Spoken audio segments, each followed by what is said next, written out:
Hey guys, how's it going? Brandon here, and today I'm going to talk about chasing the right bite. It's pre-spawn. Those water temps are in the low to mid 50s depending on where you're at, and all those fish want to move shallow, but sometimes those smaller bass, when you catch those, can throw you off. So today I want to talk about when to know to pivot and change and chase those bigger fish, and hopefully give you more success on the water. So let's get into it.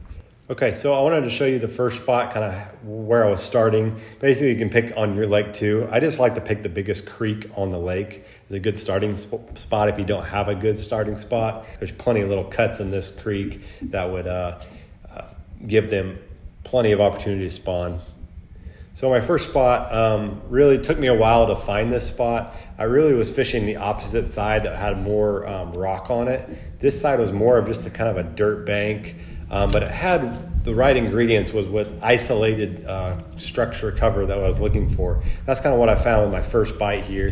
Kind of came off that log out here, had a bite, and then my second bite was not too much further back or next to it, just kind of to the right of that other stump. Got bit there, and that kind of like clued me in, okay, so maybe they're on these points and trying to work their way back. Because my next bite kind of ended up making me even more confused and made me delay what I really needed to do in the day. And I caught him further back in this little cut. It was in a creek. I had to get him over this log here, but I caught him even further back. So I'm like, okay, well, they're on these points and moving back, maybe some of the bigger ones, or maybe sitting in the middle of these cuts, or, out a deeper, and they're going to be moving up as the day goes. So I'm going to keep fishing this stuff and see what happens. So my second spot really was this identical to my first spot for the most part. My first bite came off that point, that mud point with a lay down on it. Almost identical to my first bite of my last one. So again, I thought I had the pattern down, but the fish was the same size. So, I was going to keep going because I knew I could get bit again. If that was the case in the last one, this one would happen. I was a little bit further back in this little cut or creek. This one was a little bigger creek. And I got my second bite, which was basically this identical to my last little creek, but again, it's the same exact size. So I hadn't found the size yet, but I was finding the fish. I worked my way even further back. I thought potentially, I'm going to see if there's fish back here. They could be spawning, so I caught this one, which really threw me off because they were way back in this thing. I was like, well, maybe it's calm conditions.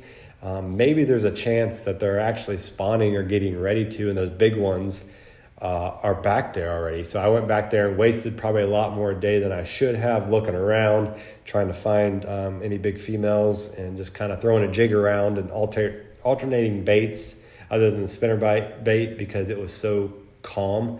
So that wasted some day. Finally, I was like, I'm getting those same little bites. They're all been the same, and I know where they're coming, but I'm not getting the big ones. I don't want to creep off in that deep water and look just because the water was off color. It just didn't make sense to me to do that. So that's when I went back to my original plan of when I started to fish that rock. So I was going to hit those main transition, prototypical pre-spawn banks where you have a creek channel swinging into a bank and you get that kind of deep water next to shallow water type of thing.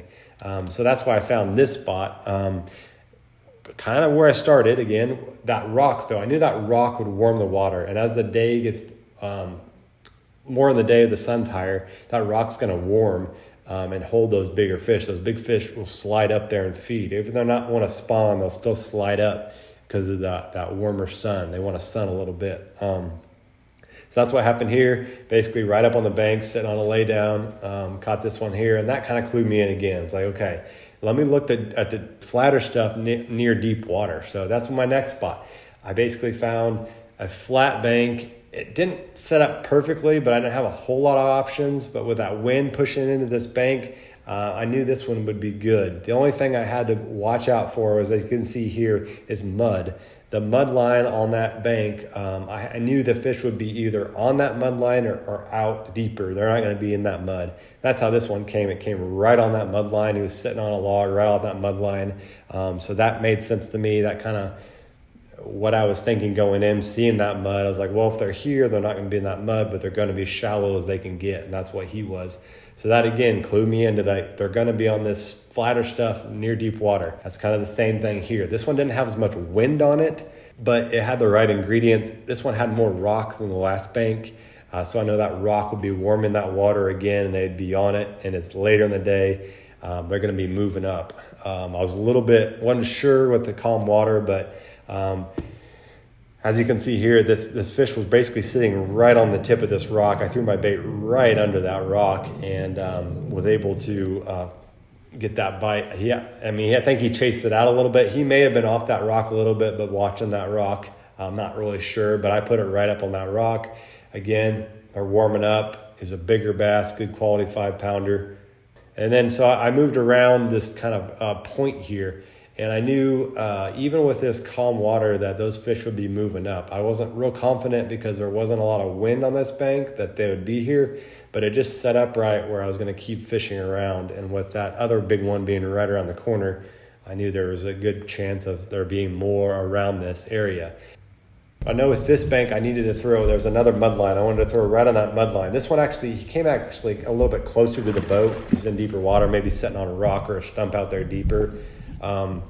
But 6-pounder, I probably shouldn't have boat flipped him, but I got him in. And, I was mad at myself. God, I wasted so much of the day chasing some of that wrong stuff. And that's what we all can get into. We chase the wrong stuff. I was getting bit, so I kept trying to chase that bite rather than pivoting and trying to find a different, better bite. Big old bass.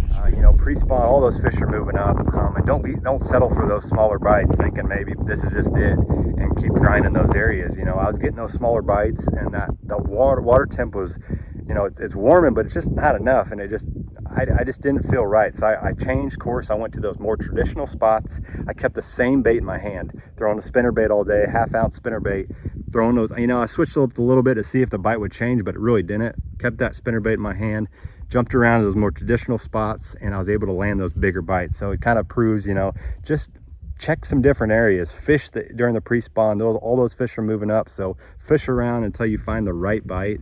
But as always, guys, thanks for watching, and I'll catch you on the next one.